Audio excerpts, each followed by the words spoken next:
you should tune in. Next up, I'm once again personally up for auction. That sounds messed up, but it's not. It's as part of the Eagles Autism Foundation Radiothon, which is an absolutely outstanding fundraiser that the Eagles Autism Foundation puts on every year. So let me explain. The real ones will recall one of the last times I did this was the signed Princess Kiana Eagles jacket. This time you can bid on an afternoon of making Rita's Shirley Temple flavored water ice with me. We will put the link in the description. I will tell you, I have tried the Rita's Shirley Temple flavor. It is delicious. Bid on it. See, we can hang out. We could hang out for a whole afternoon. And lastly, there will be no new episode of NGL next Thursday, but don't worry. There's a big ass but. I'm not talking about mine. We will be as back as we've ever been on September 3rd. And I mean it this time. Remember when I said that a few weeks ago and it turned out to be the Backstreet Boys? Right. See what I'm saying? I'm not messing around. You're going to want to plan a whole girls' night around this episode. Okay, that's not enough, Queen Emma. We're going to do better with that. Okay. Maybe like, I have an episode. Or like maybe a little like, to the window. Just a thought. Feel free to keep that in, you know? Whatever you choose. Well, now that we have the big episode teased, and I'm sure King Brad didn't believe any of that, let's get to the real one comment of the week. And for a second week in a row, Queen Emma is making me want to change the name of this segment to Rage Bait of the Week. Maybe I'll have to. Let's see what fucked up shit people are saying now. Denise.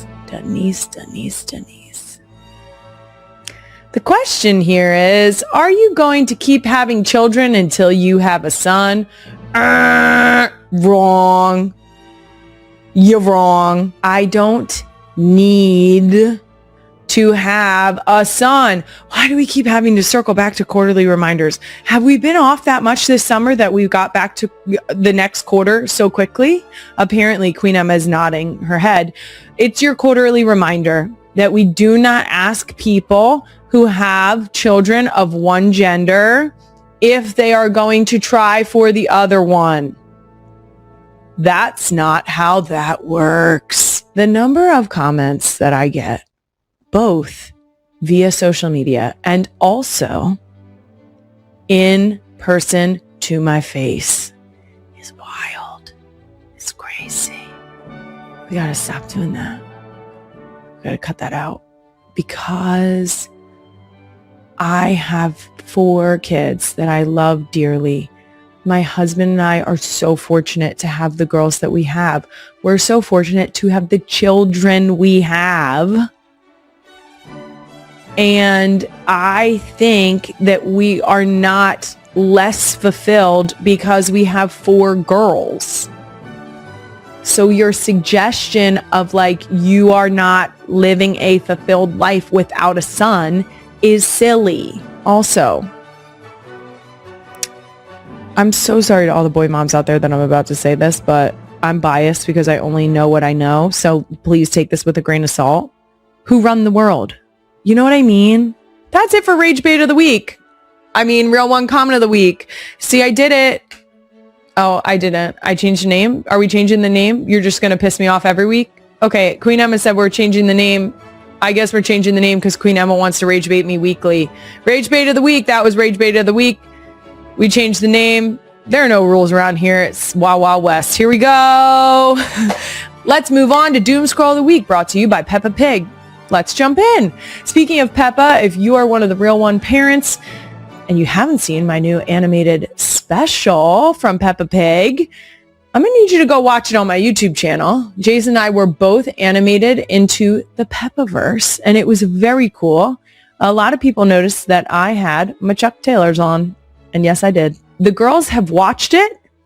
They loved it. They thought it was silly that the kangaroo sounded like me,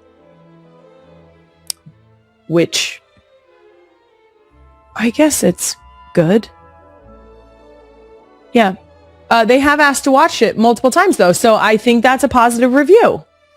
They also are always excited when they get to realize that I hung out with Mommy Pig, and that gets me toddler street cred, and that's a big deal. Okay, back to doom scrolling. First up, this woman must have hit 10 different topics in the first 16 seconds of this video, and my ADHD brain feels deeply seen. Queen Emma, the clip, please. And you know, I really don't think that post, I'm putting gas in, I'm on my way to class right now. By the way, good morning everyone. So I woke up this morning.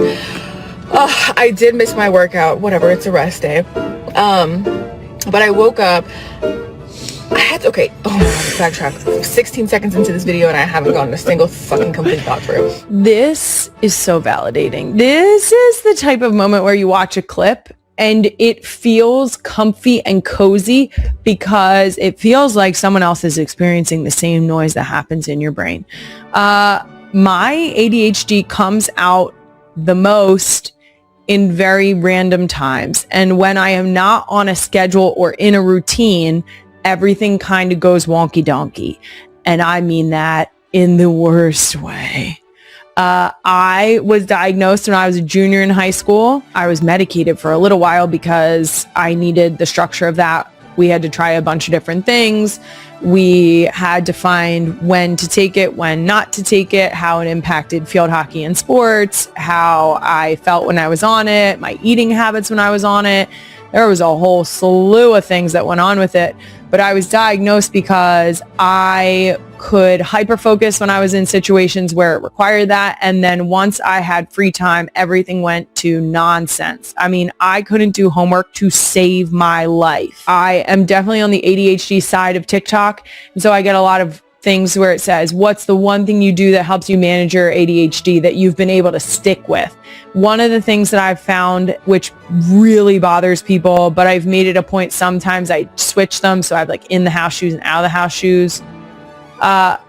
Putting shoes on to do things around the house. If you come into the house and you leave your shoes on, you're more likely to be up and moving and doing the things that you need to get done. As soon as I take my shoes off, well, my feet are comfy, so then I'm supposed to be comfy, and then I have to find a surface. You know what I mean? It makes sense in my head. It's really noisy up here. There's always multiple things going on. Don't ask me to read a book. Do not ask me to read a book. I'm going to tell you right now, I'm reading the book, actively reading the words. This isn't like, oh, you're not really reading, you're just looking at the page. I'm reading the book out loud in my brain. Can't explain it. If that doesn't happen to you, I'm sorry. That's what's happening. Reading the book out loud, thinking about one thing, having a conversation about another thing. All at one time. Do you think that was a little ADHD? Do you think that explanation was a little chaotic? Thumper. Yes, I'm getting thumbs up. A petit peu. And last scroll, there's a new trend on TikTok where people are pranking their dads by building up a huge secret they cannot tell mom. Queen Emma, the clip, please. Dad. Come here. This makes me want Cheetos in the worst way. Or Jax, if anybody knows Jax. Oh. I have to tell you something. I'm gonna have to try these Cheetos. You promise you won't tell mom? Promise you won't tell mom? Yeah. As long as she finds out, I never knew about it. Okay. All right. But you What's can't, that? but you can't tell her. Huh? My favorite parameter. He's not gonna tell her. The dog wants a Cheeto though. You promise? All right. But you just can't tell her. Are you gonna fucking tell me?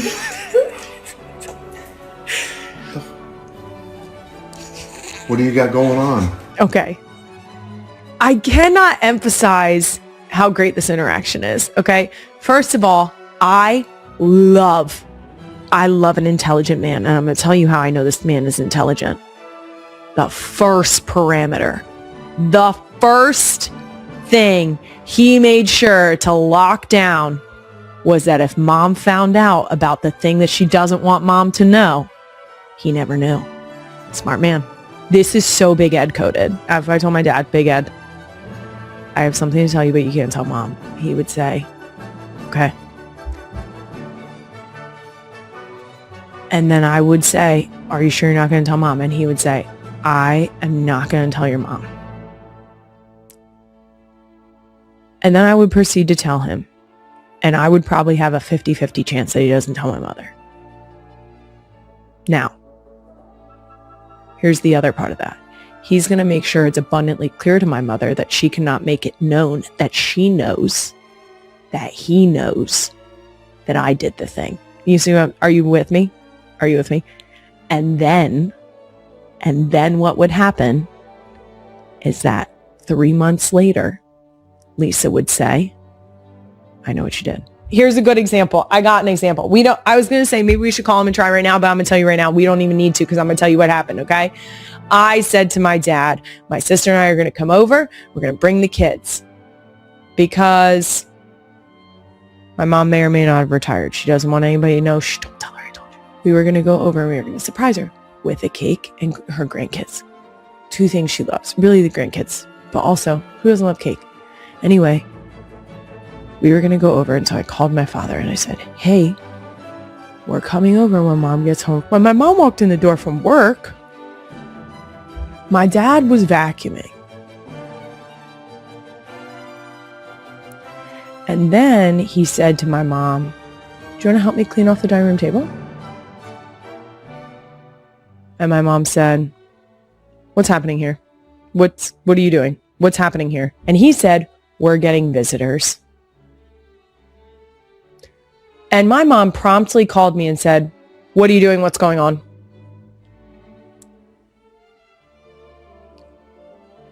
Can't keep a secret. That's his wife. That's his ride or die. That's his woman. He knows better than to keep a secret, but also he tried his best. But he's a man.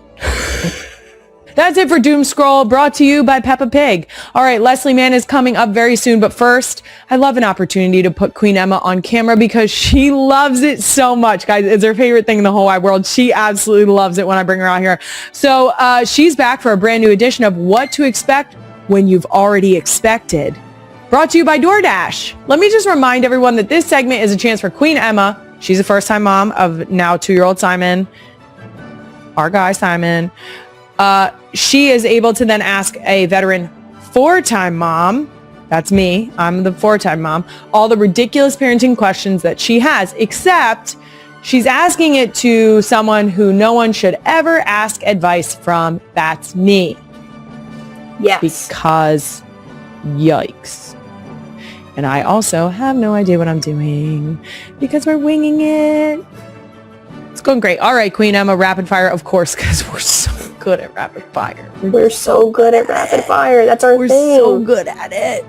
Yes. Okay, what do you have for me and what is Simon up to? Tell me right now. Okay, the first question I have for you. What do you do when they put their favorite stuffed animal in the toilet and it's right before bed and they need to sleep with that stuffed animal? Teddy went right in the toilet. What was Teddy doing? Going for a swim? Yeah, I think Teddy was trying to use the potty. Yeah. You know, Teddy loves a good wee before bed. Okay. Just missed it too. Went to grab it. It's like, You gotta be quicker than that, you know? Yeah. Okay. Okay, here's what I will say. And this is The studio was quiet, the cameras were rolling, and Kylie Kelce suddenly found herself facing a question she clearly wasn't expecting.